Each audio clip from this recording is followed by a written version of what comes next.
distribution, comment ça s'est passé sur les différentes catégories de fonds, hein, du côté des produits structurés, des produits immobiliers. Quel est votre regard, votre analyse? Bonjour à tous, merci pour l'invitation à ces matinales et à cette belle table ronde. Alors, comme l'a démontré Morningstar, 2024 a été encore une année record en termes de collecte, qui a pour autant encore démontré la cyclicité entre les différentes classes d'actifs. On a vu des thématiques gagnantes comme le monétaire, les obligations cotées, la tech US, mais également sur la partie non cotée, plutôt la dette privée et les infrastructures, qui reflètent finalement une pertinence espérée face aux différentes transitions économiques et sociétales. Le private equity primaire, après des années de très forte croissance, où le marché a triplé entre 2016 et 2023 pour atteindre aujourd'hui 15 000 milliards de dollars, a connu un ralentissement au profit du private equity plutôt secondaire. Il s'avère que pour nous, il paraît assez probable qu'un rebond se manifeste sur le private equity primaire, notamment dans un contexte de stabilisation au niveau des taux, mais également sur des allocations grandissantes dans chez les patrimoines privés qui sont encore sous-exposés à ces classes d'actifs-là.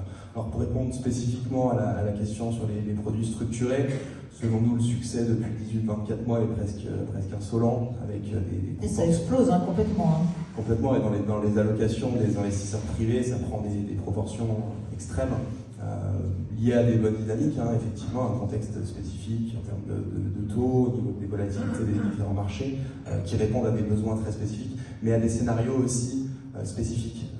Comme l'ont démontré les crises de 2008 et 2011, il peut se retourner assez fortement ce type de stratégie. Par ailleurs, sur la partie immobilière, là le marché est vraiment à la peine depuis mi-2022, lié tout simplement à la hausse des taux, à l'essor du télétravail également qui impacte les bureaux. Selon nous, les approches opportunistes et liées en création de valeur à des projets de rénovation continuent de rester attractives.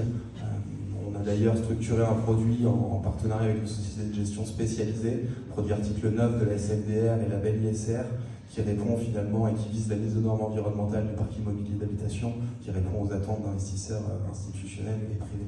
Alors Yann Charard, quel est votre regard pour vous? Qu'est-ce qui a le moins bien marché?